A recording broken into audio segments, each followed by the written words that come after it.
Yo! I used the right finger this time. How's everybody doing? It's Tuesday, 5 p.m. on the Reaper Twitch channel, and we got my special, well, my always special co-host, Jason Weeby, or our special Always co-host, Jason special, Weeby. that's me. Always special, not short bus special only, just super special. Oop, my volume's on my iPad. Um, and today, new internet celebrity or existing internet celebrity, soon to be even greater internet celebrity, social media darling, Rhonda Bender. Everybody clap for. Did you put the Celebrating our social media definition of darling celebrity. thing before? Because that Did I wasn't in what? our show notes. Did you No, it clear the wasn't. social media darling thing before? Because that's kind of an I, ad lib. I was ad-libbing. I'm sorry. Should I not go off Okay, script that like wasn't that? it. Yeah, I didn't have that That- written down anywhere. That's No. a lot to Hey. listen to right I see Gene. Gene's watching. there. Got a lot of extra pressure on us today because Gene's on. Hey, Gene. But Bobby's already today, complained about the music. Bobby, I didn't That's see Bobby. Bobby's bot. See, that's Bobby's Rhonda, bot. I didn't It think just you were comes on and doing. complains about the music. Yeah, you're not supposed to be on the comments, Rhonda, because you're the guest. But I like people. You're taking away Jason's function. Okay. Jason has Yeah. many functions. Oh, he's got lots of functions. He's How'd you multi-talented. how'd you like the poster that he worked up this week? I thought that was awesome. That was fantastic. That was the show preview too. I shared love it that we have everywhere. that as the. Yeah, I love that we have the show preview too. Bobby's on. Listening to Paint Dry's on again. Have you checked out any of the podcasts, Rhonda? I think you were going to be a guest on that podcast, weren't you? Listening to Paint Dry. Yes, I need to answer an email from like 300 years ago. So Yeah, and that's about I the speed I answered their answer my email, and I must have scared them off. Yeah, well, Jason's going to be a guest on it as well. I So, was going to be a guest, but I haven't heard anything about it Well, since I said he's way sure. more It entertaining. was like sure, and then Wow. that was it. It was just judging my level of interest, I guess. Wow, I was trying to promote Mike, and he's just got thrown under the bus for not returning emails. So, That's right. anyways. I'm the non-email returner on my end of the exchange. That is all on me. But he dropped the ball. He dropped the ball with my co-host, Jason Weeby. Well, I don't know if he dropped the ball. I may not have responded or hit the button or something. It's like that text I sent you 3 days ago. It was just sitting there unsent in my text file for some reason. Oh, I'm not the only one who does that. I feel better. No. It's I was waiting for Ron to reply to this email and waiting, and then I uncovered all my windows and it was at the back and I had never hit send. I'm like, well, he can't reply to those emails I don't send. Well, Rhonda, for all those folks that aren't already aware, what's the big news that you have starting next Monday? I will be joining you as a Reaper Twitch streamer on Monday afternoons. Wow. Yeah. Beyond the what kit. time? Beyond the kit. 3 to 5 Central, I think. I'm pretty sure it's 2 to 4 my time, which is Eastern. So I think it's 3 You're to 5. gonna go. No, You're going 2 hours. It's 2 to 4 our time, so 2 It's p.m. 2 to 4 your Central. time. Correct. Yes. So Right. that would be 1 to 3 Mountain Time, and noon to 2 Pacific Time, right, Justin? Did I do the math correctly? You did. You knocked it out of the park. Boom. You even touched on geography that time. That's great. Yeah, I know. Yeah, it's impressive. Good job, Michael. I didn't do. Oh, look at very that! nice. Fantastic. Gene made that Who did for that? me. Gene Van Horn. Yeah. Oh, Gene Yeah, Van very Horn. nice. Good job, Gene. Artist extraordinaire. Yeah, there needs to be. Is there a miniature in development related to this fantastic artwork? Not to my knowledge. I wonder if we knew anybody. It's a shame we don't. I don't That know. could- Do you know anyone who makes miniatures? sculpt. Mhm. I don't know. If we knew, God, if we only knew somebody that could sculpt that up, I think that would be fantastic. That's pretty cool. So, because this is and it just disappeared. It is a bird with brush, who is what you are. But you also That is have cool. other names as well. I do. I'm bad at picking internet names. I did not craft my internet identity with a full brand. 25 years ago when I was picking aliases, I did not think this through. Right. So you're also known as Ren, Yes. and On most forums, I think I'm Ren. yeah, and Bird with And the then Bush. Ren the Bard in a few places if I couldn't be Ren. Are you musically inclined? I am not. That was one of my main D&D characters in college. So when I picked a name, I picked that. I just don't get playing a bard. Maybe it's the example that I've been playing with the bard, and it hasn't inspired me to go, oh, next time I want to do a bard character. I'm sure I'm missing out on something. I know I am, but it's probably because Bobby's not playing the characters as well as he could. But I don't know. Well, his character has a harp now, so I think the harp is going to turn the corner. Yeah, badass harp. Pujol. Yeah. I liked bards, at least back in the day. I'm not sure if they're a little different now, because they're kind of the character class of the indecisive. It's like you could fight a little, you could magic a little, you knew some things, you could thief a little. If you don't want to make your mind up, you know me, sitting on the fence. If you don't want to make oh my God, that just describes you perfectly. I don't know why you chose your demonic wizard character. I was trying to mix it up and be a little different this time. Oh my God, we could have a whole party of bards. Yes. How did you do that with your famous one rolling of the dice? A bard that only rolls ones, that's pretty sad. I mean, that's, yeah.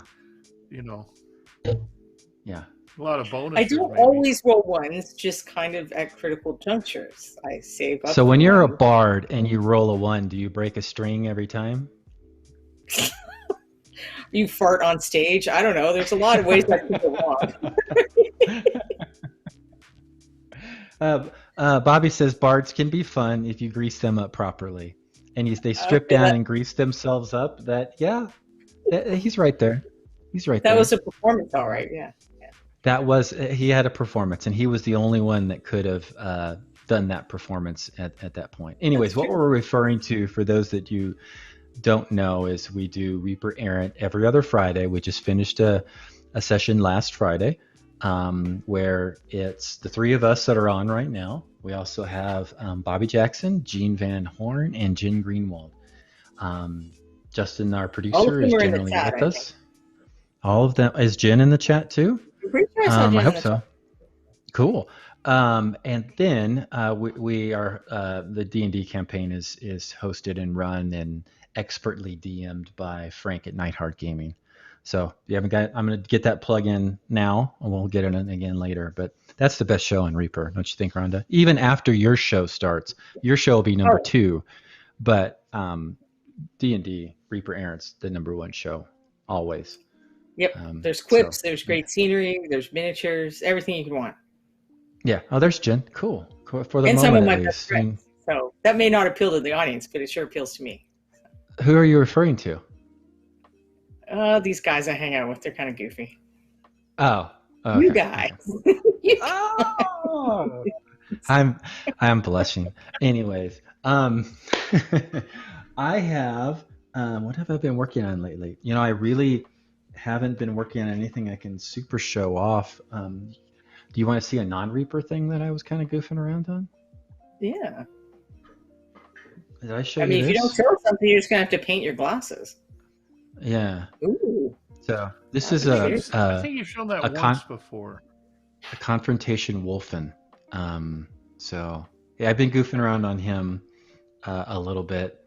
Just kind of, I don't know, just to break the madness a little bit. And then I've been teasing this guy for a little while. Ooh. And the reason why I started the wolfen is I had all these blues out, and I'm like, I don't want to waste my palette. You ever do that where you kind of need to take a break on a miniature and your palette's full of this color, and you're like, all right, I'm just going to throw it on another miniature. That's how that other one started. Nope. I know a guy who makes paint, so I just get new paint out if I want to. That's going to be a great base when that's done.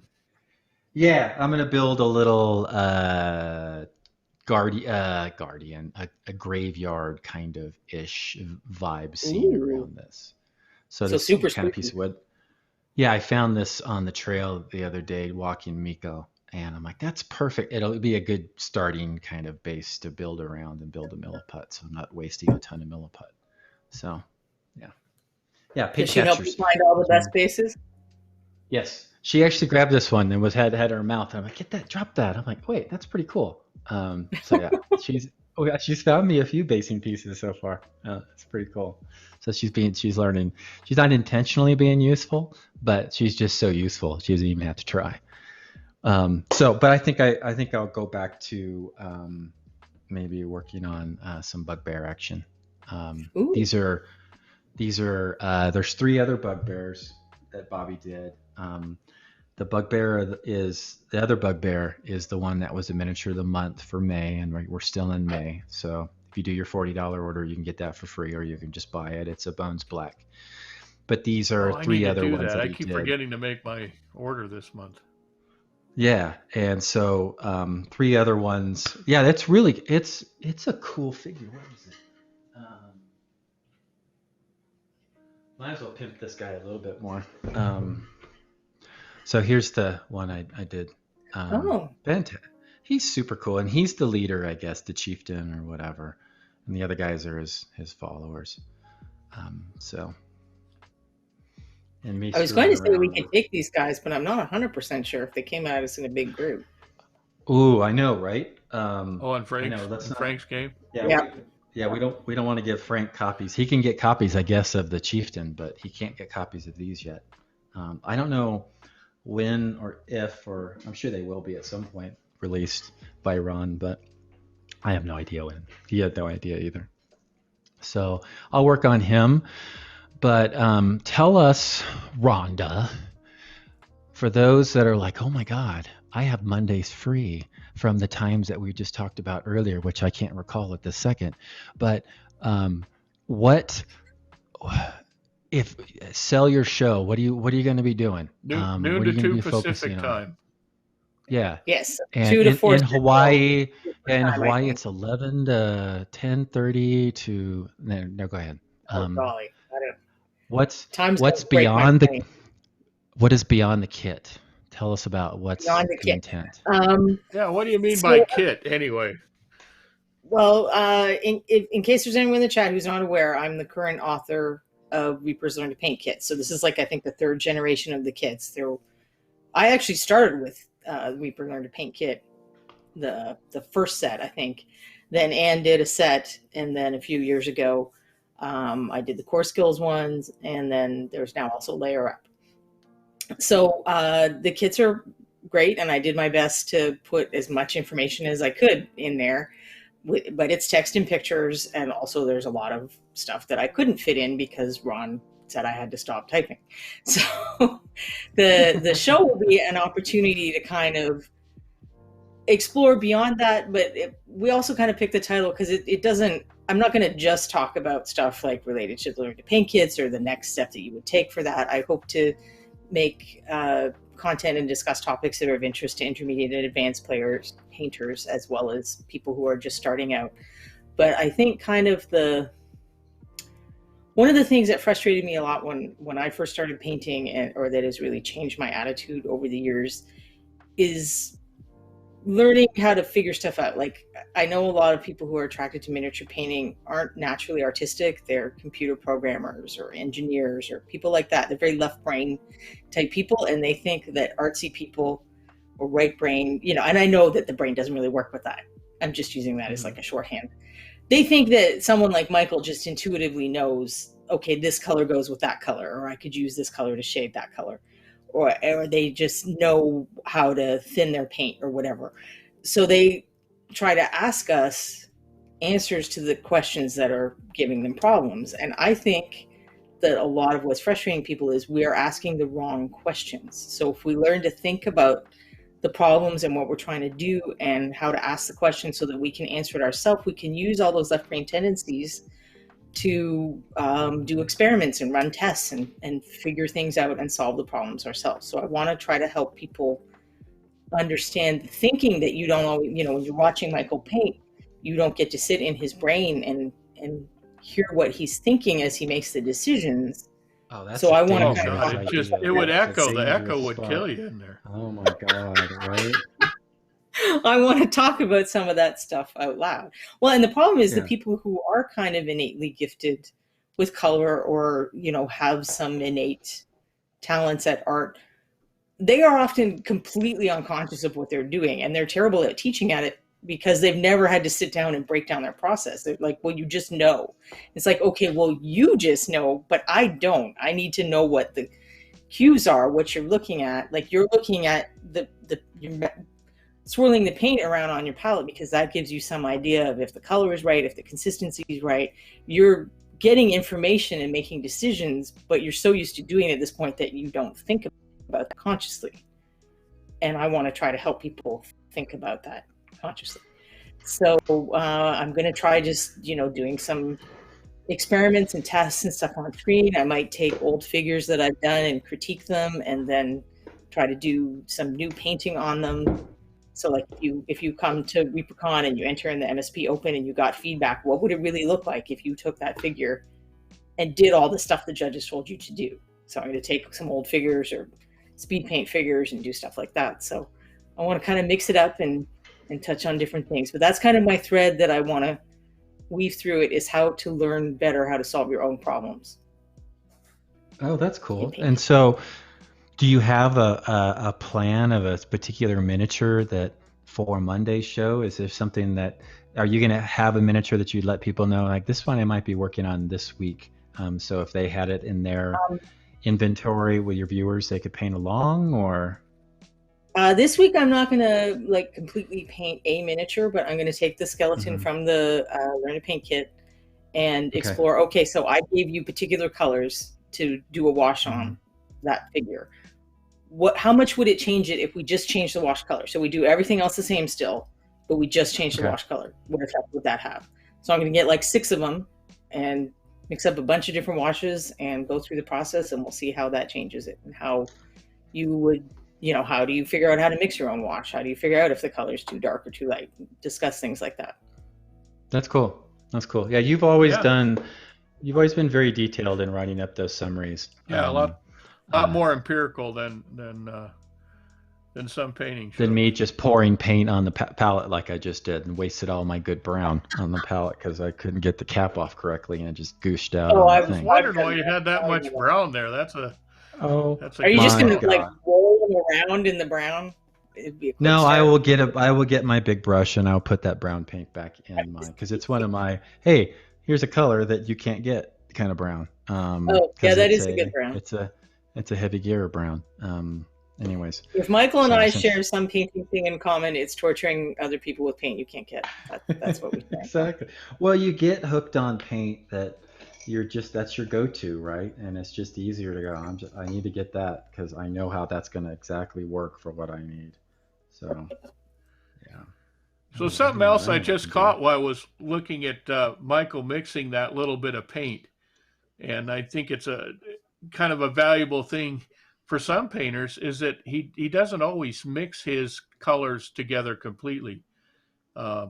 I know from my limited experience that sometimes if you mix a paint until it's completely mixed, it tends to die a little bit. But with the way Michael mixes it, every time he puts it on there, it's just going to be, there's some slightly different tones that are going to be in the paint.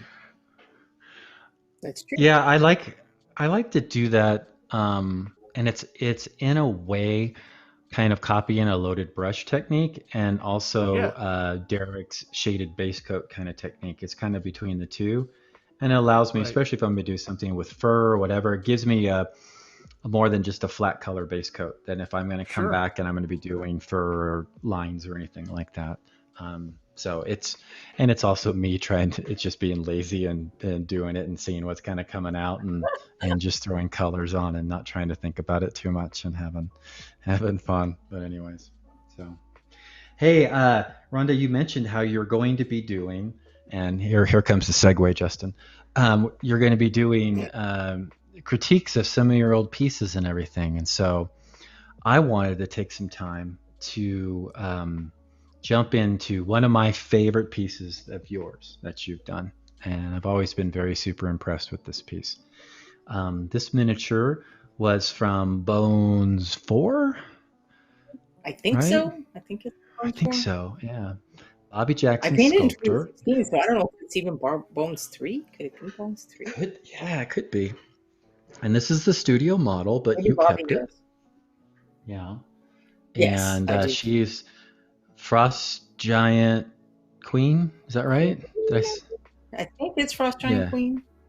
We probably Yeah, should have looked yeah. that up, like maybe the code number. If you type giant Somebody. into the search box on Reaper, Yeah. you will Bobby doesn't remember. find No. that figure eventually. I Yeah. want to say it was in 3. I might be wrong. But I think it's older than 4. I don't know. I think it might be older. It might be in 2. I'm not sure. No, it's not as far But- back as 2. I don't. Yeah. It's so. I'm just trying to save my brown. I'll wait and do that later. One of my favorite pieces, and I think it's one of yours too, right? Would this be on make your top list of your favorite things? that I you've have done? mixed feelings about this piece for a few different Okay. reasons. There are things I like about it technically that I'm very happy I pushed myself to accomplish, but I don't know how I feel about it kind of overall on an emotional level, I guess. Right. Well, I know you've got. Is there some baggage from that competition tied to it, or There's some baggage from the competition. I think like not long after that, I kind of had a shift in thinking and how I approached some stuff, and there's regret that I didn't have that before I put this much work into a figure, so that it could have benefited from that shift in thinking. Like I really started to go with a little more dramatic lighting and shading and highlighting and stuff. And I think that's what's missing from this figure, that if I had done that on her, that's the little ingredient I think that I missed on this one. And I would like her better if I had done that. But I like what I learned. But yes, I do have mixed feelings about this one. When we had Derek on a month or so ago, we did our very first deep dive, and so I've been badgering Rhonda to get her on, so to do a deep dive with her, and this was the piece that I wanted to do the deep dive on for various reasons. And it's a good piece for it because I did actually keep some of my prep research type stuff, so I can actually deep dive this one, which is not true of everything. Well, we're going to get into a close-up in a second, but especially on the front angle of this piece, I really like the way you incorporated the base, and you do have some more verticality to it as well. It's not an overly complex base by any means, but it has the breaking down of the terrain in the front, which I always thought is interesting. It's fun. But it was a great piece of wood. And it kind of, in some ways, it started, or at least the presentation started with the wood, because I love that base too. I guess it was a tree that had burls and stuff in it. So I didn't carve or cut anything into the base. That is all the way the person who cut the base prepared it. I put a piece of bark on the top. Did you get that is not from Greg. I think it's from Caleb, but I'm not 100% sure. I can't remember now. I should have written down when I got it, because I would love to put more of them too. So when I was thinking about how to paint her, and she's a frost giant and all that stuff, so Viking, Norse thing, and then I started thinking about Skyrim because I probably had been playing around then. So those stairs that you go up to go learn to dragon yell or whatever. Help me. You remember the word in the game? Yeah, dragon shout. So Yeah, dragon shout. That's so when I you kind of meet wanted to do those Alduin. stairs.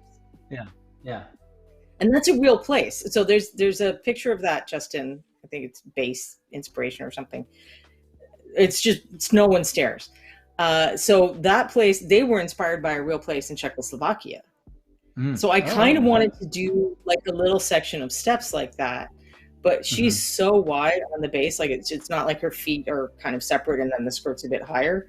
It's like a big circle on the bottom of the base, and I just couldn't figure out. There's another picture where there's like different base tests that I did trying to make it work.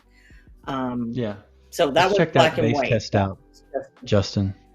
So the pictures on the right here are the real place, and then the pictures on the left are Skyrim screenshots. Oh wow! I thought the one on the top right was from Skyrim.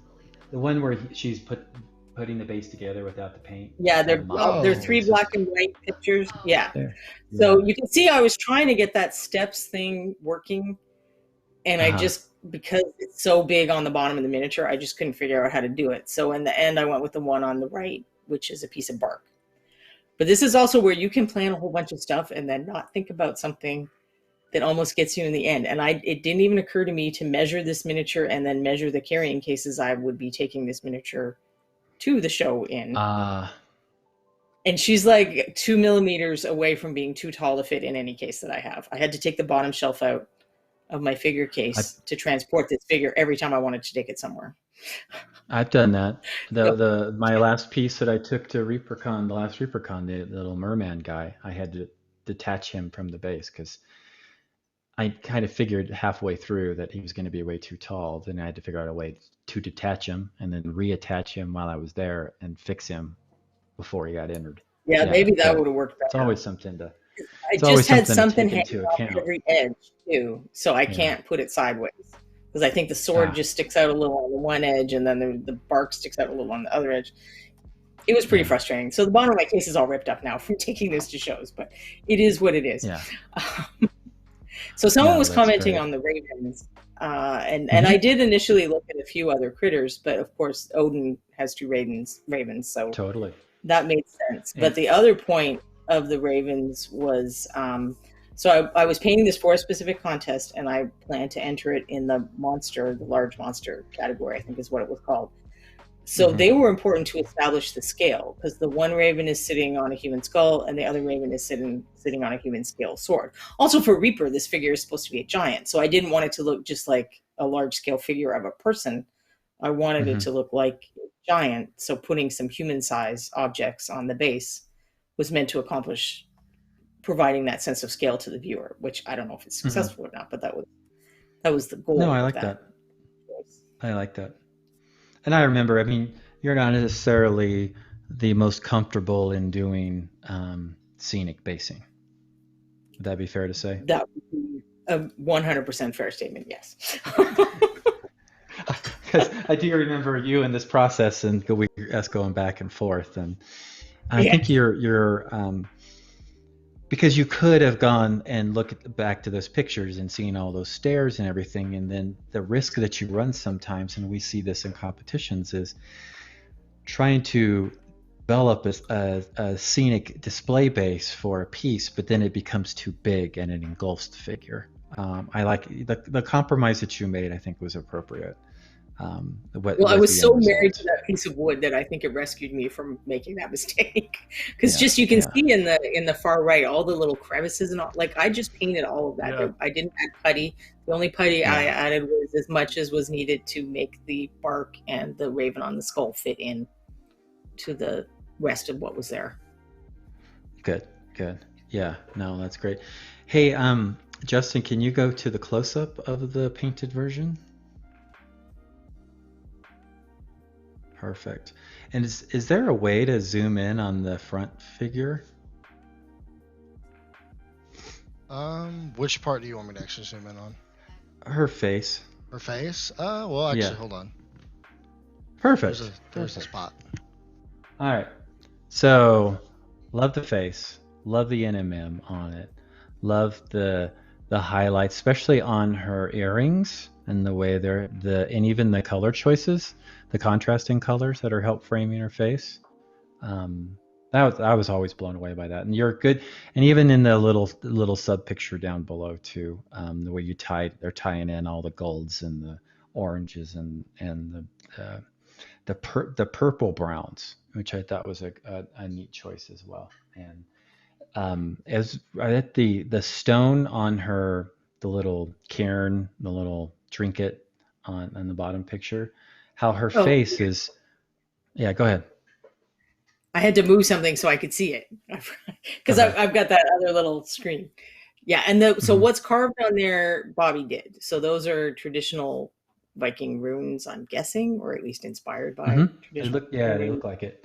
But the things that are on her earrings and those little gold pieces, I put those on. So if you got her and you wanted to paint it as Viking runes or something, you could totally do that. Okay. Bobby was nice and gave us places where he put stuff and then places where we could put stuff. So that made her a fun canvas. So which ones did you freehand in? So all the gold ones are freehand. Okay. And that's cool. If you've ever seen me at a con, you've probably seen I have a ring with little charms on it, and that's the ring in the picture. So I used it's a Latvian 7-day ring. I'm not Latvian. A girl in high school had one and I loved it. And I finally found a jeweler who had one that I really liked the style of. And I've been wearing that thing for like 35 years now, I think, which is why you can't hardly see some of the charms on there. I had to look them up on the internet because there were a few that were so worn out. And so just to kind of inject a little personal thing into the figure, those little placards or whatever they are really reminded me of my little ring charms, so I decided to use that for the freehand on them. Yeah. Very detailed. Hey, Justin, go back to the previous picture, please. But yeah, it's funny because I'm guessing most people would assume that the freehand was the hardest part, and honestly, the skin was the hardest part. It was like 2.5 big, huge open areas of blending, and it was just blending out. You're a master blender, and for you to hear from you that it was blending hell. Yeah. So, and do you feel, that's a good point. I mean, because I think for myself, I'd rather be doing freehand or rather be doing textures far more than be trying to blend big surfaces to make them as buttery smooth. I like textures a lot. I don't always like freehand, like the style that's on the front of her dress, because that's a little more, you've got to match something, and it's kind of the same stress as doing smooth stuff, just different skill, I guess. But doing the textures like on the back of her cloak, I mean, it took 5 or 6 hours to do the back of the cloak, but I don't remember that part as being stressful. Like once I figured out how to do it and it was going to work, it was just, I'd put on some music or a TV show or something, and I just sat there and did it, and it was fun. Where the skin was like, oh, you can see it here. Now I got to paint. Oh, no, you can see it there. It was just this endless, tedious process. And the freehand was a little tedious too on the dress, because I was trying to, straight lines aren't as hard for me. Like I know you love doing the curves and the curly cues and stuff, but for freehand, I actually find straight lines easier.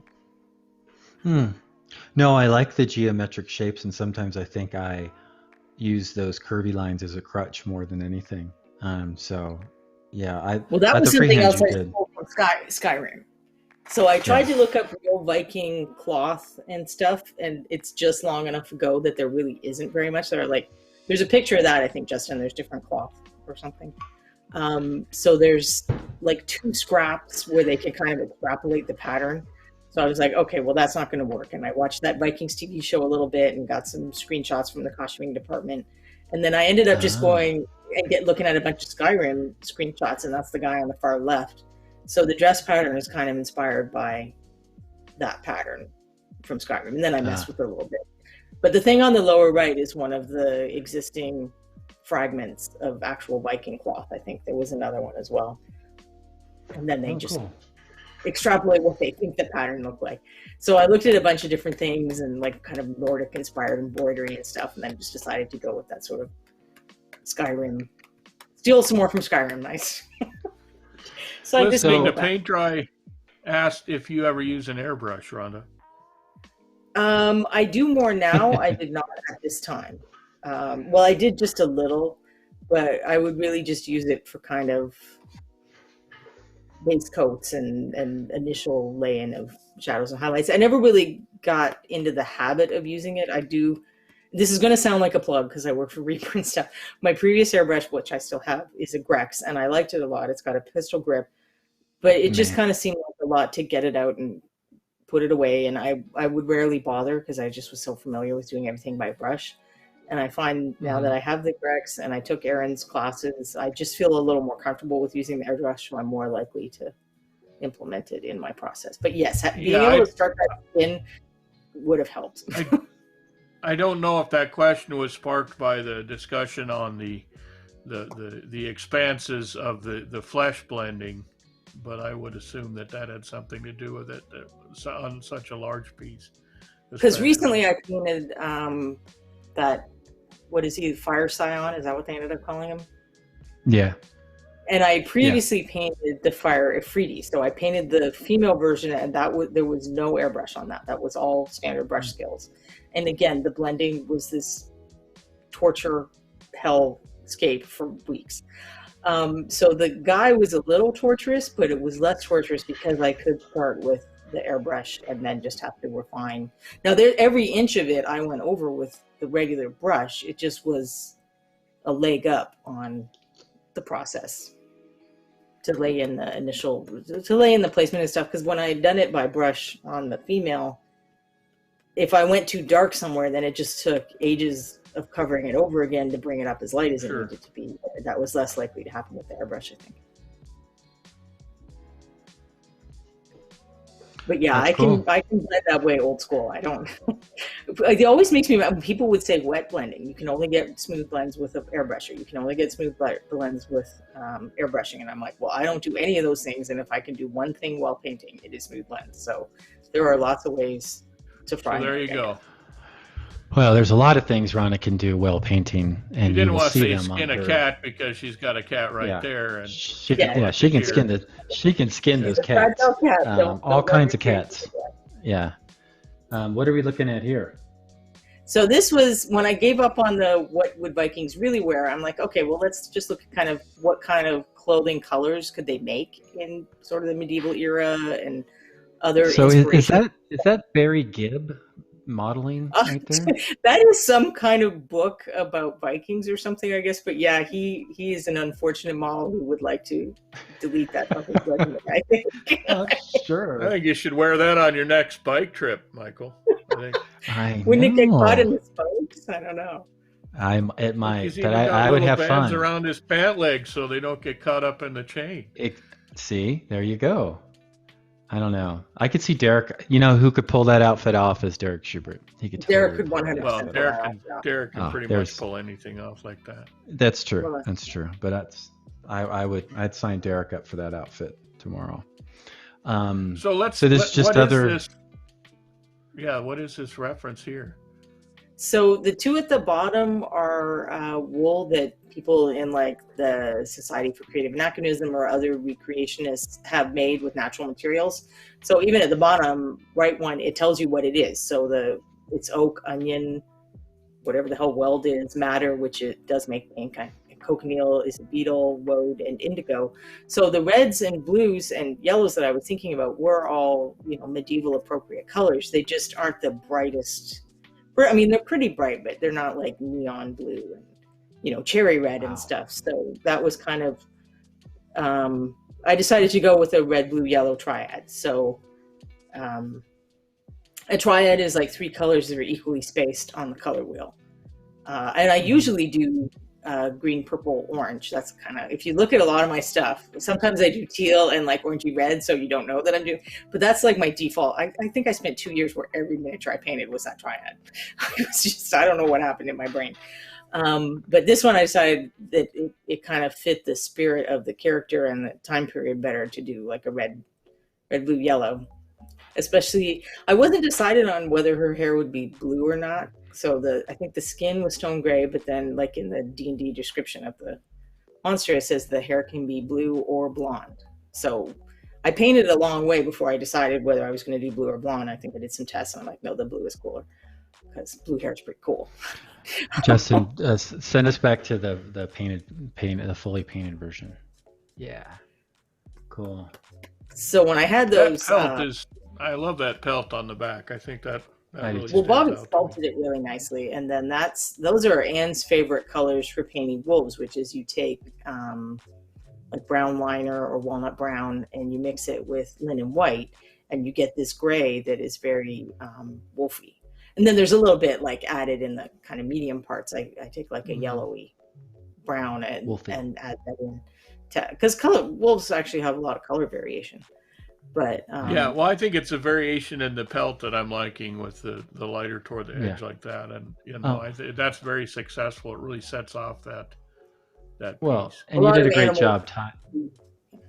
You tied in the blue on the fur to all the blue in her hair and the blue in the cloak. It's unifying the piece, which is really nice. And even in the front, in the freehand on her cloak, on her sash or whatever. You've tied in all those blues as well. So you're unifying the piece and bringing it all together. I wanted to ask you, because you mentioned this in the beginning, how this was a good piece, one of your favorites, but this was done a long time ago, and there's things that maybe the Rhonda of today would have done better. So the Rhonda of today is going to critique the previous Rhonda's version here. So what would the Rhonda of today, Wow. if you could have told your previous self, what would you tell? There's a picture of a thing. So when I took this version is slightly different than what I took to Adepticon. This is actually what I took to ReaperCon later that year. Because one thing the Rhonda of today would do is start painting a lot sooner than 2 weeks before the contest. Because the Rhonda of then 40-hour weeks doing that, and that was a lot and very exhausting. And it also helps a lot if you have time to, and we've talked about this before, I know, even on this show, that if you have time to put something aside and let your eyes rest and then come back to it, you're going to see a lot about it that you won't if you're just working on it full bore the whole time. So not stressing myself out doing it last minute is something that the Rhonda of today would advise the Rhonda of the past to look into. Perfect advice. Start your entries for ReaperCon right now. Yes, start your entries for ReaperCon right now. Could you copy how let's see that other version. What's that other version? So I did run out of time because if you look at the other version, it's the two front views together, so you probably can't tell the difference with between snow and without snow. Is that the one? No, that's the with snow and without snow. Although you can see it there. What's the previous one you had? I think you had the previous one.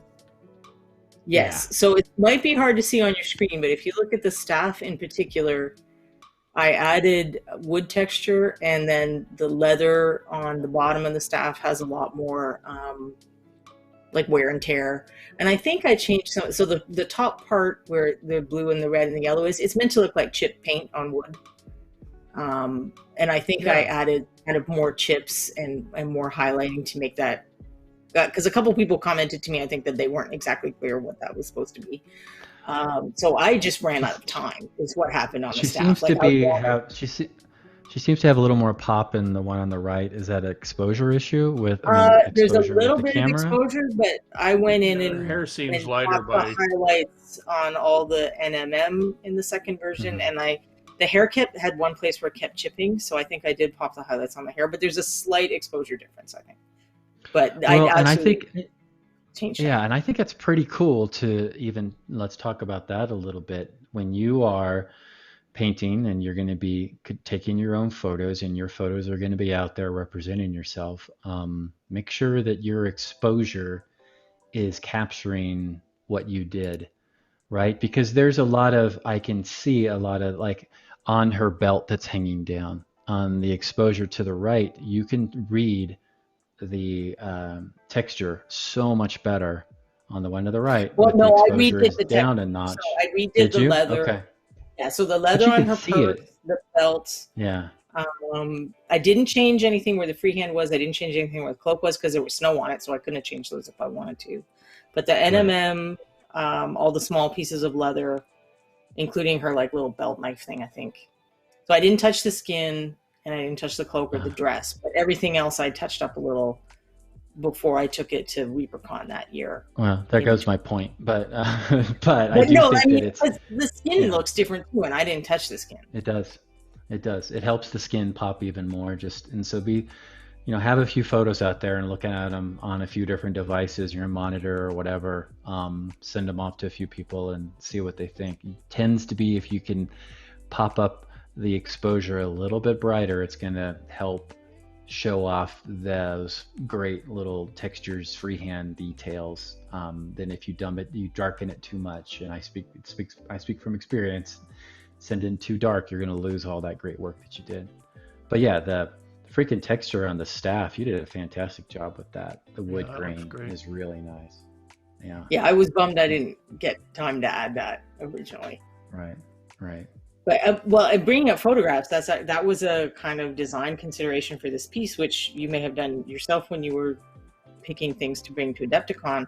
Part of that contest was your piece would get photographed, and half your vote came from people on the internet. Right. So picking out the snow I normally use is this stuff called Eileen's True Snow. It comes in like a little tub, so it's just a one-piece simple thing, and it's pretty sturdy, so it's good for the bases that I give to Reaper for gaming bases. But it really flares out in photographs. Like, it's very white, so I knew it wouldn't photograph very well. So I kind of had to think about, well, if I want to make a snow base and I know that this thing is going to get photographed, and it's not getting photographed by me, it's getting photographed by people who may or may not take a moment to adjust the setting. Yeah, and or may might not, be may or doing may a not whole have- bunch at once. Yeah. may or may not have correct lighting, may or may not get the camera in Yeah. focus in time. A lot Yeah, May of or those may not exactly. have tips more are out than there. 27 seconds to take the picture because there's a line. So, yeah. Oh my So God, I picked right? a different kind of snow that was a little grayed out and a little bit transparent because I knew it would photograph better. Because that stuff's a pain to work with. That's that chip. You listen to these outer pro glass. tips. I mean, that's not something I ever would have thought of. So if you use the pro, I mean, it's nice that glass powder or whatever it is, but you got to wear a mask and you got to keep your pet out of the room, and you have to be very careful with that. So that's one reason I did the before and after picture, because I had never used that before, and I didn't have. Normally, I would test something like that before I put it on a contest miniature. I do a little test base, and I think that I was like 2 days out before the con at this point. And I'm like, oh well, I guess we're just gonna roll the dice on this one. Speaking of tests, can I call for a picture of the color test that you did? Just the flat. Sure.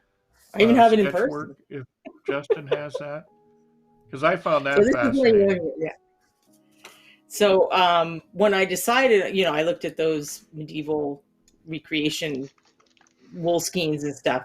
So I pulled out a bunch of colors that I felt kind of fit in with what I wanted to do and what seemed like appropriate to the era. And I did little tests of them all because I can't visualize in my head very well. And even just looking at the bottles, I wanted to get out the actual paint. And then I picked, the blue I liked best and the red I liked best. And then I did a custom mix for the skin. So I made a swatch so that I knew what kind of the base color was. So if I needed to mix more, I could test it against the swatch. That's the thing up beside the body. And then the same thing with the red. The red ended up, as you see, I had like 12 reds, and I ended up picking one and then adding a little bit of the blue to it to customize it even further. Because sometimes I'm very specific about my colors. I think that beige, I don't think I used that on anything, so I don't know what that is there. I think that's why it's written down next to that. I don't know what that is. But so I didn't use all those colors on the bottom. Those were just me working through which colors do I want to use. And that helps you make your color decisions. So for someone who might be struggling, like going, I got this piece, where do I start? How do I pick my first color? Do you have a go-to area? Do you go, okay, I know the skin's gonna be this, and then so I'm gonna start basing my other color decisions around that, or I know the cloak is gonna be, I really want the cloak to be this, so then I'll start basing decisions. Is that So often that's how I paint. It'll be like, well, I feel like painting this cloak magenta, and then I have to figure everything else out around that. So that is sometimes the way that I do it, and I'll sometimes start on the figure and then just have to figure it out.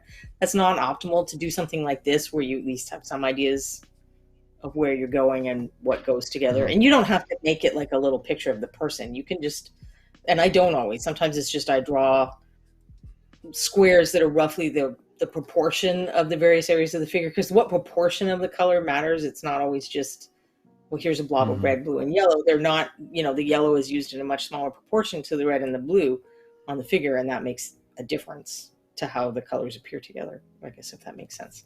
So sometimes I'll be like, well, I want to paint red hair, so I could do like a red green and then do another, I don't use the color wheel in terms of looking at the color wheel, but it's triads or 2 complements is really kind of your standard.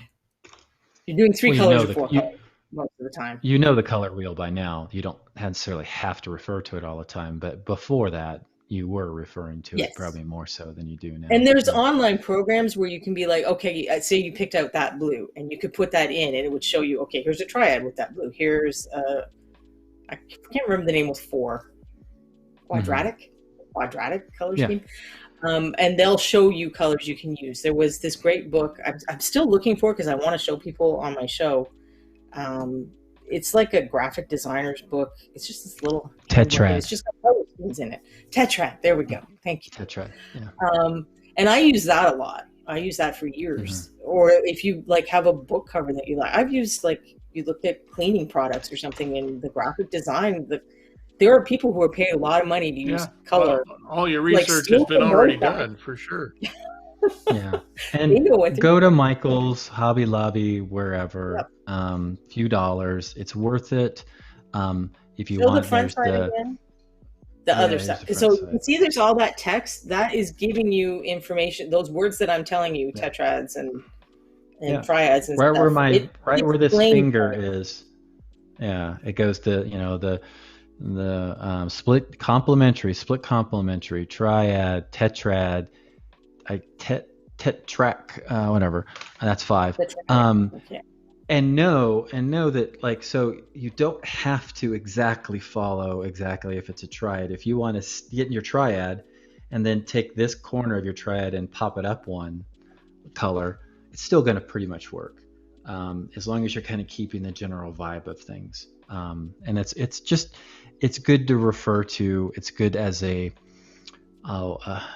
something to, I guess, refer to, or just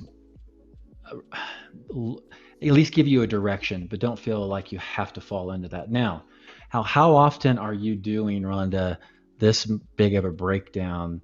Is this only when you're doing a competition piece, when you're going to do all these colors and show this huge It's not breakdown and do only this a color competition analysis? piece.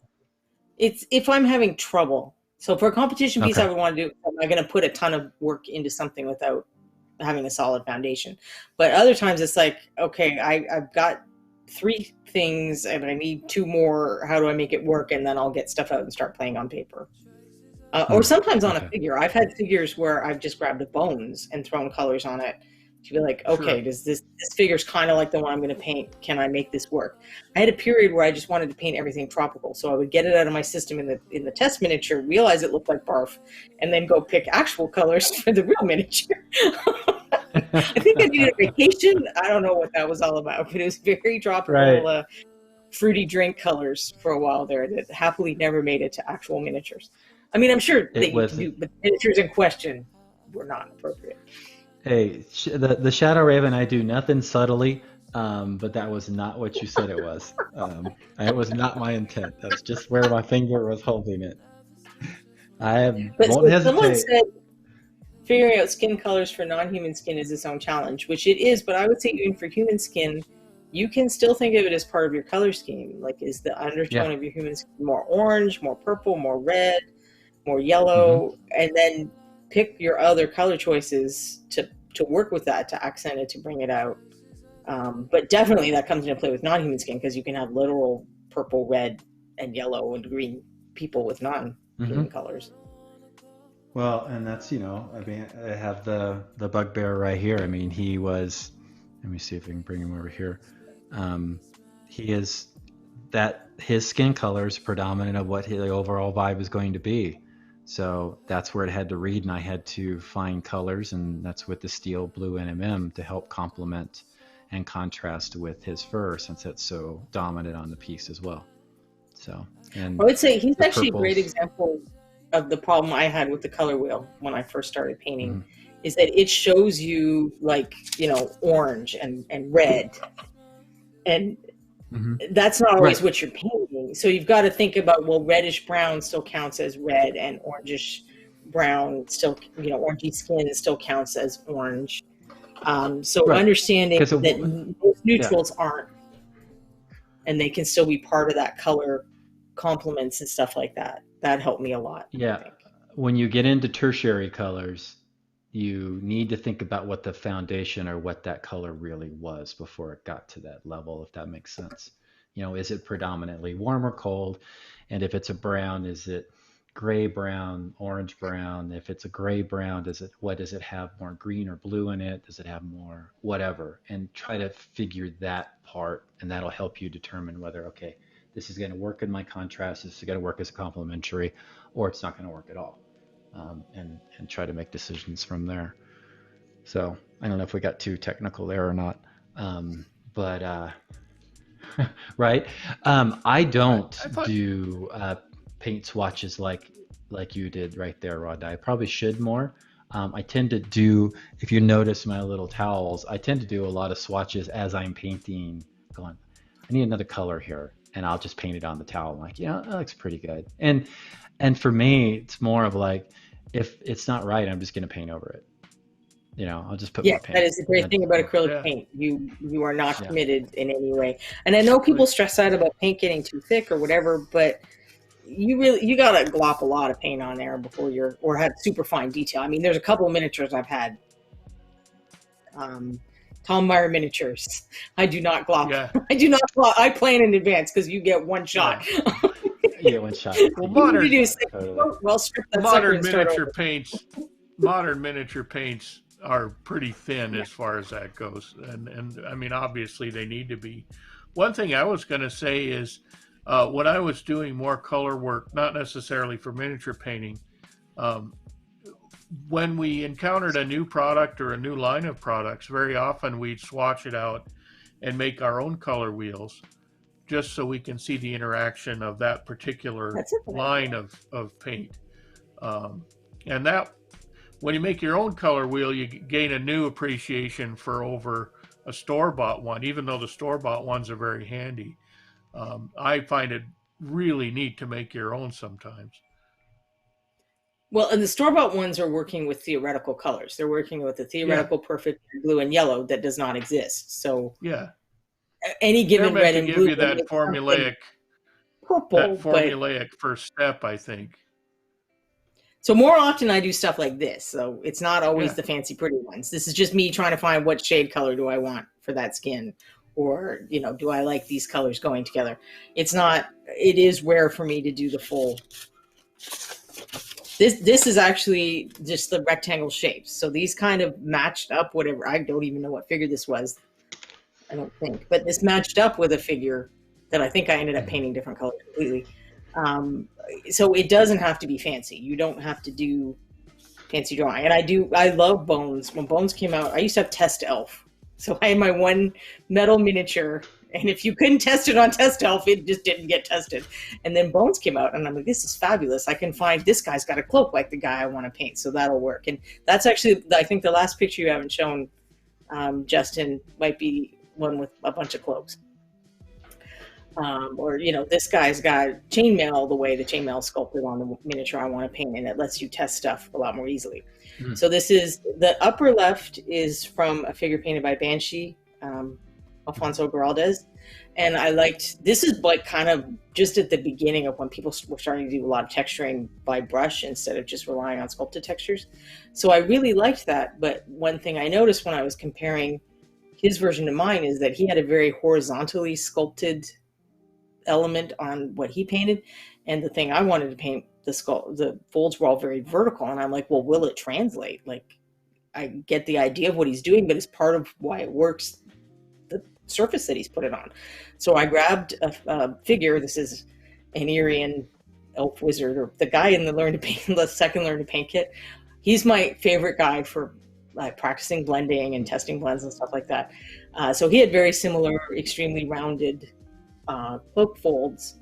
So I grabbed that, and you can see, like, I didn't pursue the texturing to the nth degree. I just needed to do enough to prove to myself that it was proof of concept. It's like, okay, this works, and now I'm willing to put in 6 hours and do it on the cloak for real. And this is, like I said, this was like 2 days before I had to get packed and go to the contest, and it was worth it to me to stop and do that test instead of spending the 6 hours and then going, oh, this looks like garbage and it doesn't work. Like, it's a way better time investment to do some testing and practice. Yeah. You both have alluded to, we talked about it with the different kind of lighting. Michael talked about looking at the pictures on different screens. What compromises or allowances or bump ups do you do for box art versus something that's going to be on the internet versus something that's going to be in a competition? Is there a difference in process?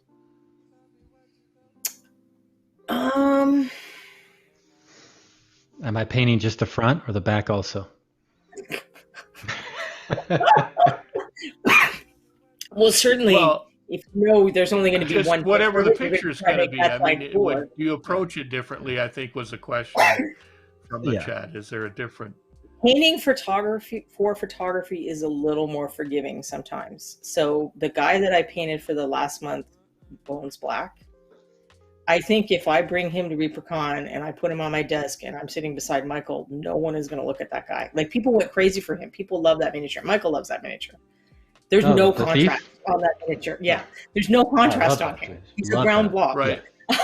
Yeah. But if he's alone in a close-up photograph, you don't necessarily see that. If I put him on a table with a bunch of other guys, you are going to see that, and he is Right. not going to come out of that comparison looking good. Well, What that if means you he's line up successful because he's the the thief actual and he's figure? hiding. Yeah.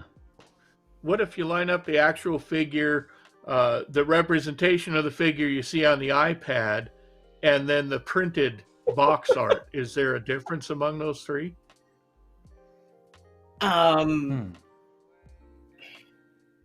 Well, scale. I mean, you could look at something on an iPad or even the printed box art. Well, is often I mean, obviously there's a difference. I meant in terms of color or saturation. Do you notice a big color difference? reproduces differently on a screen Yeah. than viewed physically, and then printed is probably closer to viewing physically because you're back to the physical color process.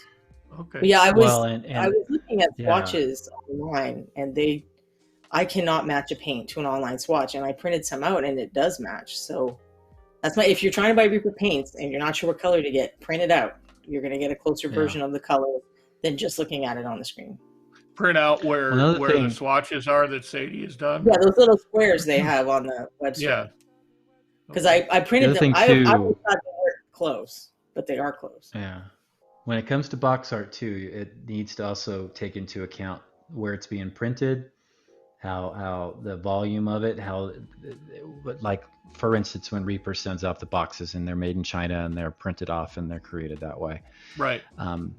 Color shifting can happen, and and the intent is, if you looked at the box art and you looked at one of my pieces in the studio, you're going to see different colors in the original than compared to the box art. Glossy versus matte finish on the paper matters as well. It's going to throw it off too. Yeah, it's going to throw it off too. And I had that experience. I mean, I already had that knowledge from my previous photography experience, but I remember seeing one of my first things that was going to be in box art, and I was actually kind of initially a little like, oh, I was a little disappointed because the color shift in the way, and then I got to thinking, well, it's not Reaper's fault. It's not anybody's fault. It's just the process and the way it happens.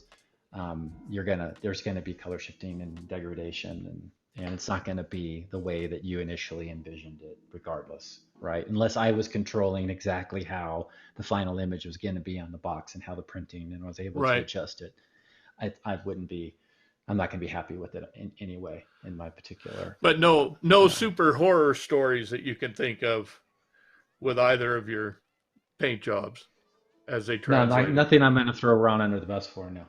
Okay. Michael's really good at. We've been entirely too nice on this show so far. But I would say, I'm not as good at that yet. Yeah, for internet stuff, for photography, especially if it's something I got to do for Ron, for instance, or for Jim at Dark Sword, where it's primarily photographs that he's showing up on his website. Yeah, I am painting. I'm trying to figure out while I'm painting it what exactly. And Rhonda, I know you've done the same. Here's the camera angles that I know I'm going to be focusing on. You're better Here's at that the than I am. front angle. Yeah, and that's maybe just because of my photography background. I know this is what I'm going to do. And so I start focusing my highlights and my contrast to push as much as I can the eye to that area. And then, and especially if it's something that's under a tight timeline, I can hopefully focus the viewer's eye in a certain way. And since I don't have as much time to finish the rest or spend as much time, let's put it that way, then it's, I can maybe not quite as execute that as fully as we do that too with works in progress shots, believe me. Yeah. There's some angles you don't dare show a sculpture from. So yeah. Well, you take photos sometimes, you get an angle and you're just like, oh, the guy looks like a mutant freak from that side. You can never show that. That's going to be a flat rejection right there. All I got to do is turn it a little bit. It'll be fine. It's like the elbows it's like, nope, can't show that angle. Well, and there's been times, and Rhonda, I don't know, where I've finished a piece that's going to be a commission piece, and I'm like, it's done. I love it.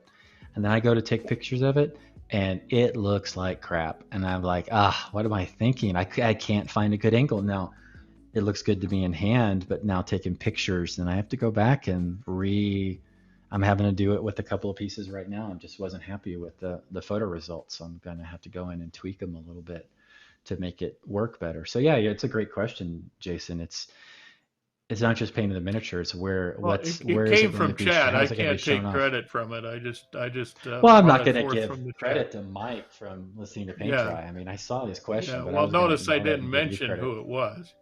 Yeah, I mean, it's not like he could come up with a question like that. It's not like he has his own Right. show where he interviews people or anything. So yeah, I'm listening So, to yeah, Paint it's Dry's weird. podcast. Look it up. It does kind of go both ways, because there are things that I've been like, I'm just going to live with this for a commission that's mostly photographs, that if it were mine or I was doing it for a contest or whatever, there are things I would want to change. But there are also things like you take the photograph and it's like, oh, well, this looks fine just looking at it, but it doesn't look right in the photograph. I'm going to have to go sit and do another hour's worth of painting to touch up, because you can see this line is shaky. And you can't, like, you're looking, it's like, I can't see it, but the photograph tells me it's there. I guess I better go in and make it so it doesn't look like that. Yeah, and sometimes the photographs are a little unfair because they're seeing at a resolution that's not what it was sculpted at, and that's not what it was painted at, but now it's this huge fucking thing on the screen. Excuse my F-bomb there. Yep. But, yeah, it's Back like, when I started, Bob Watts told me never allow a picture of one of my sculptures to be bigger than the sculpture itself. He just said, just stay away from that. Don't let anybody project your pictures. Don't let anybody blow them up. Don't do that ever. Of course, you and your can't. solution to that You was don't just have to that sculpt the largest level of things you control. possibly could. So good answer. Yeah.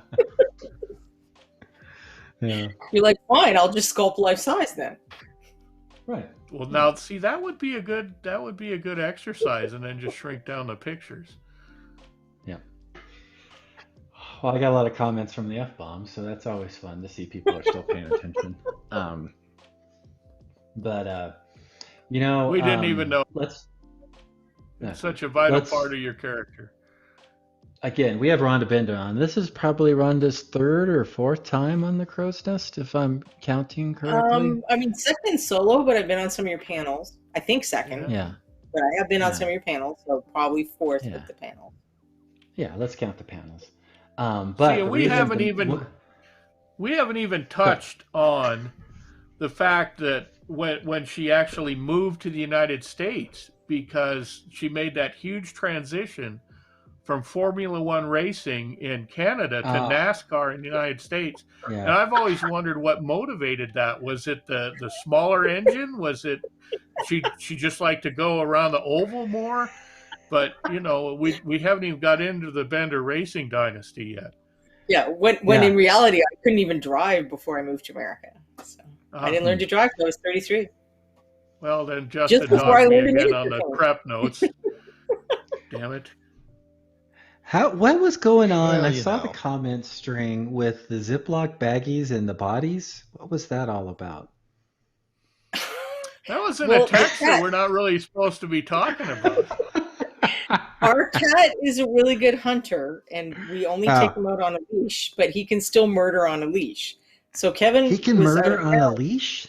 Yes, he How can many catch mice do you have running around the yard for him to do that? Are they just... There's a lot of trees and stuff in our yard, so it's kind of like where your foresty part is. But so Kevin was away. Kevin normally deals with the body disposal, and he has a whole system. He puts them in these Ziploc bags and stuff. And I thought, well, that's wasteful. We already have stupid Kroger bags that we're just going to throw out. So I put them in the Kroger bag. But apparently, if you don't seal them in the Ziploc bag, your garbage pail starts to smell really disgusting before it's garbage day. Yeah. So I've been hearing about how I made a poor life choice. Yeah. I think I had to dispose of 3 bodies while Kevin was gone. Oh. But yeah, You can nail him. learned to, he only pounces, so he'll just lie in wait, and then when he's sure he's got a pretty good bead on it, he like comes down, and then the critter's pretty much dead at that point. Sometimes he fails and he gets a big bag full of leaves. But... Can he dig little graves for him outside? That way you don't have to worry about putting them in. No, he comes and shows it to us, and then he drops it, and then he tries to find another one. Oh, So no, we won't eat Kevin. it. I think you meant, can Kevin dig the little graves rather than... we doubted your cat could, but that would be a neat thing. Yeah. Can you give your cat a shovel and see what happens? He's not great artificial at thumbs. Yeah. Oh God, don't give him thumbs.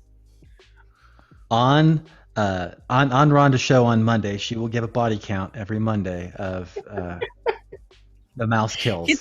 He's a little And- bit terrifying that he can do it on the leash. He has caught things Yeah. inside, but it's been a long time, so I guess nothing's coming inside. But we have a screened-in porch, and he's twice caught birds out there, and it took him 5 seconds. Like one time, I let him out, and then I closed. Like there's like a safety bar, and I closed the door, and then I noticed there was a bird out there, so I'm scrambling to try to get the door open and get it, and it was dead before I managed any of that. So it was But like see, that's just another opportunity for a creative outlet. I mean, road taxidermy is actually a pretty hot thing right now. Right. You know, you could pose a little mice around a card table. There's a lot of stuff you could do with those bodies, I especially really would with have some to birds. find out how to make them not smell terrible, because that might be a Well, marriage that's what the deal taxidermy part does. Yeah. Well, you bury them in the ground and let them decompose, and you dig them up, and there's the bones. And you can make I have little thought about sculptures that and because stuff people out like of to use Yeah. the little bones. Or you on could the just run them bases. through an Yeah. owl and there's some bones. We Do do you have get a owls. spare owl? Yeah. The that you can owls put are It's not like they have less enough probably- owls. You got a mouse infestation like that. Yeah. No, we have a very wild yard. Like, don't think of a suburban, just a square of grass. I literally don't know how many trees are on our property because I've never counted, and they keep making more trees. So Oh. Just have a yard full And of you- orphan mice.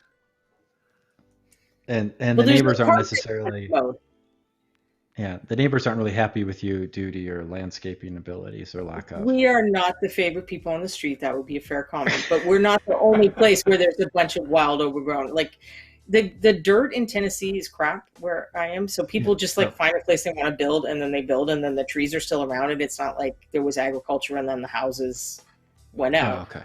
Okay. As far as I can tell, someone just finds a place in the forest they want to build something, and they chop down the 40 trees they need to build the thing, and then the rest of it's just surrounded by the rest of the trees. That's kind of what. Well, that's what you want. You want more of a natural habitat. Corbin That's loves awesome. it. Oh yeah. Corbin loves the natural I just- habitat where he can commit all the murder. I just love that you put them on a leash and you walk them out there. That's just great. It's fantastic. I had to do that right That's before the awesome. show so it wouldn't bug me while we were filming. Oh. All right. So speaking of that, on Mondays, 2 p.m. Central Time, 2 That to sounds 4. correct. So you're gonna go 2 hours every Monday. I'm going to try. I mean, like if I suddenly poop out at hour They 30, have more faith in hour you than they 35. do in Michael and I. Oh my God. Yeah, I'm running on fumes right now. And what's the name of the show again? Beyond the What kit. kind of fumes? Beyond the the Kit. It's Beyond legal the where Kit. he's saying it's okay. Yeah. And Beyond the Kit, and Monday, Rhonda Bender. So we're about almost half past the hour. Is there any questions or topics, Jason, that you had on your pre-show checklist that we had not gotten to yet? No, we still didn't. Like I said, we didn't get to the NASCAR stuff, and that's kind of annoying. But you know, other than that, I think we've done pretty well. We've hit most of the high points, and Yeah. I'm going to be anxious to see this show now that we've hyped it all up. I know. I'm feeling like a little too much pressure. I think maybe I should have just had the first few without anyone really knowing. No, we'll be in the audience. We'll help you. We'll be in chat. Oh, I guess yeah, the nice totally. thing is you can evolve your show. You know, if people don't love what you're doing, you can kind of talk to them and evolve. It's collaborative. That's the nice thing about Twitch. Yeah. Is that what we've done, Jason? I don't know. Or do we just pay? That's We don't even pay attention. We just do whatever we want to do. Yeah, we just All right. bowl right ahead, I think, is what we do. Just close your eyes and go for it. Alrighty. Well, The fumes don't hurt. The fumes help. the fumes do help. The fumes help. Oh, I saw Aaron Hartwell was on. Hey, Rhonda, ReaperCon's coming up. Yes. What do you're going to ReaperCon? Your plan is Yes. to attend ReaperCon, This and is you my will plan be so far, yeah. teaching. You will be teaching some classes at ReaperCon. I know there's been a number of classes that have been thrown up there. What do you plan on teaching? And I'm going to think they're teach something that I call cheat blending. Cheat So I think blending. cheat blending. I think I showed you this once. So it's kind of how do you combine the best aspects of layering wet over dry and wet blending? And So the it's not answer luminance is on Photoshop. it's not luminance on Photoshop, because do not Okay, ask me how to use Photoshop. I should not be teaching that. That would be very bad. Okay. Okay. You would not come out of that with good pictures. So you lay things in roughly, or block in, or what are the kids calling that these days? Rough in. Yeah, sketch. We're doing Sketch. You do your sketch. Sketching it in. Yeah, that's what the hipsters are calling it. That's what the hipsters are saying. And then you use drawing retarder to work over that to do the nitpicky blending part. Right. I hear that word. Because you're cheating. Yeah. Oh, because you're cheating. That's where the cheat, or not cheat blend, but cheat blend. I kind of come up with a name for it, and it's just because it's kind of easier than some of the other ways. I just called it cheat blending. Yeah, and Bobby Jackson, it does not involve min wax, whatever. It does not involve min wax. But one of the reasons I chose that is it's definitely an in-person showing thing. Like I could never explain that in word and pictures, how to do that thing. How, min wax? No, the cheat blending. Min wax is min wax is outlawed. Min wax. Yeah, no, it's outlawed. No, people need Bobby Jackson teaching a min wax class. We need it. Well, min wax is cheat shading, not really cheat blending, but. Oh, yeah. There's nothing wrong with min wax, Max. It's more of my attack on. Oh, he is teaching a class. There you go. The people demand it. He is. And what are you teaching? I am teaching. What am I teaching? Oh, dot textures. So like we showed today on the cloak. So dashes and dots, basically dot textures and dash textures, and for various skin and hide and the Morse code of painting. Wood. Yes. You can pretty much do everything with a dot or a dash. Yeah, how not to have to blend ever. You can even blend. You blendless blending. Yes, that's. Don't bother cheating. Just don't do it. Non-Rhonda blender. Non-Rhonda blending. That's what I'm going to call the class. And then I'm also teaching glazing and tinting class. That's kind of combined with the color. Yeah, combined with the color theory. Color theory using glazing and tinting. So you can tell I really have the whole class formulated out completely, which I don't. But are you teaching something, Jason? I think we'll probably do a kit bash like we have been doing in the past. The bones. I'm still considering something, but I'm not sure I'm going to be able to pull it off. That bones kit bash is one of the most fun things that I've done at ReaperCon. Yep. What are the rules of the bones kit bashing class? There are none, and we're not really teachers. They're more MCs. Don't cut yourself. Okay. Yeah, it's more of an MC situation. Bobby, Gene, and I. Hey, Bobby, what's the rule? What's one of the main rules of the kit bashing class? No blood. If I can post that up. Bobby says no blood. No blood. Yeah. I think it was don't stab the instructor. Yeah, or slice. I think I stabbed Bobby accidentally. Was the courage to do it. That's what you gave me. Yeah. It was the courage to just go nuts. Yeah, no. It's a fun class. There's no question about that. But whether or not we're teaching anybody anything, is really just, duck, get out of the way, always cut towards your neighbor, that kind of thing. Right. Cut towards your neighbor, not yourself. Right. If you're going to stab somebody but yourself. Well, hopefully there's not a lot of stabbing, but that's true. We keep the bigger knives to ourselves, and we'll just hand out the smaller knives. Yeah. Yeah. Anyways, all right. So we're half past the hour. Justin, are you around? Yeah. Just finished up my nap. Cool. Was it a good nap? Did you have a nice dream? Yeah. You guys kept talking and waking me up, but some of that. Yeah. Well, cool. Again, our guest today was Rhonda Bender. Breaking the kit, mashing the kit. Beyond the Beyond kit. the kit. Beyond the Beyond the kit. kit. Beyond Like Bed Bath kit. and Beyond. Beyond the kit. Bed. Yeah. Oh, that's where you got it. Anyway, so check it out. Lots of good info. Rhonda also has a fantastic blog where she uses words.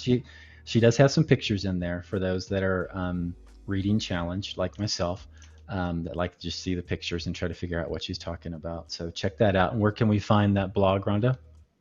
Birdwithabrush.com. Okay, and there are awesome. some posts on there, like, okay, so the figure that I showed you today, that was a contest manager. That was super intense. But there are posts of like kind of everyday figures and the same thinking process and choosing the colors and some of the stuff we talked about. So there's like a less intense version of that if you're wondering sort of how to get started thinking about things a little. And you also have this thing that's called a Patreon account. Tell us about that real quick. Mostly it's actually to support the blog, and now it'll help support me doing more video things. So patrons get PDF versions of the stuff I put on the blog, and I put way better pictures in there. I don't know if it's my blog software or the actual like WordPress, but the pictures on the blog are like a certain size, and it's not a very large size. So this allows me to give people high resolution, big. And I give you like the pictures that come out of my camera size, so you can really. You guys get to see stuff that I don't even let my employers see. I don't go sending crazy stuff like that to Ron. He doesn't need to know that. No, I do because they print sometimes. You've got some fantastic breakdowns and rundowns and step-by-steps even of various processes that, you've sent me things over I there. often share my recipes of the colors I use. So if you're into that, I've got that too. Yeah, definitely check that out. And I don't know. Throw Rhonda a little love on her Patreon too. I'm not too shy to pub her on that too. Well, thank you. Jason, what you got? You got anything you want to pub out? Not yet. Nope. Okay. Not a thing. Cool. Lots of projects coming, but we haven't managed to bring them all to fruition yet. Okay. But yes, all right. Things in the future for sure. Justin, do we want to pub shows or since we've already been pubbing Rhonda's? We can. Let's see here. The problem is once again, we can just once again with the disclaimer that this thing is out of date. Yeah, there's first of all, Rhonda's show's not on Mondays, so correct. Well, I'm coming soon. Who does this slide? Technically, this would be Brother Dave. Oh well, I'm not throwing him under the bus, so let's proceed. Let's pass back that. All right, so Monday. Too. Yeah, on Monday, Monday through Friday, of course, is Ann with Reaper Toolbox, 11:30 Central Time. Rhonda's show is going to be at 2 p.m. Central Time from 2 to 4. Crow's Nest obviously is here. It's from 5 to whenever we stop. And then on Wednesdays is Luca's show from Luca from Italy. European painter. I like Luca's style. You should definitely check that out. It's a nice approach. He rambles on for a couple hours, right? He does a good job. Thursdays, again, this one needs to be updated too. But Thursdays we do have Reaper and doing Toolbox, and then in between there, what is it at 2:00 ish? I don't remember. Thursdays, that would be the Thursday. Crafty Creative with Josh Foreman. Josh Foreman, Crafty Creative, doing all kinds of cool stuff. A lot of basing creative things and other things as well. He's going to be all over the place. It's going to be fun. And then the little known show, Reaper Live, they show up every Thursday, talk about stuff. Friday again is Ann, and then Reaperland at 3 p.m. Central with Brother Dave and Reaper John. That's a fun show. That's cool. And then every other Friday, and it won't be this Friday, but it'll be next Friday. And next Friday is going to be a kick-ass episode. We are all going to get our asses kicked by a blue dragon. We had a face-off, and that was the cliffhanger of the week because somebody was trying to stealth behind the two stealthy people and rolled a 1, and now the dragon popped up and is going to eat all of us. And then on Saturdays is Sadie with painting platinum. I'm sure we would have avoided it otherwise. Oh, totally. Jen and I, Kay and I were going to sneak up and stab it in the back and kill the dragon in one blow. But the the one kind of killed us.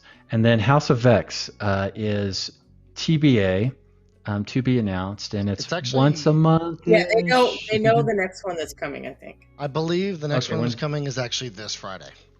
Now, oh, cool. So that's always subject to change. That's probably the most volatile show we have. It's really one of those things like, just kind of look for it on a Friday night. We try to give you as much forewarning as we can. Yeah, if you're bored on a Friday night, you don't know really what to watch, if check out the It's going to show up, it's going to show up then. Yeah, correct. And Aaron Lovejoy will be vexing out the airbrush and painting something cool. So check that out as well. So, that's all I got. All right. That's all I got.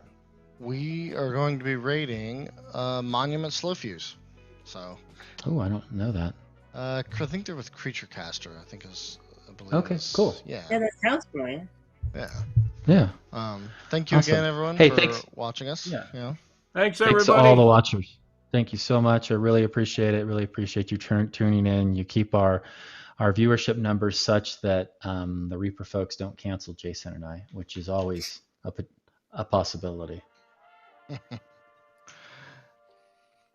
Also, I need one of those Rhonda. Cups. Thanks for listening to me ramble, everybody. That's my new one. How you like that?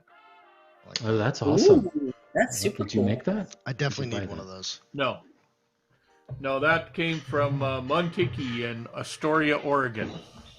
Wow. Did you see this?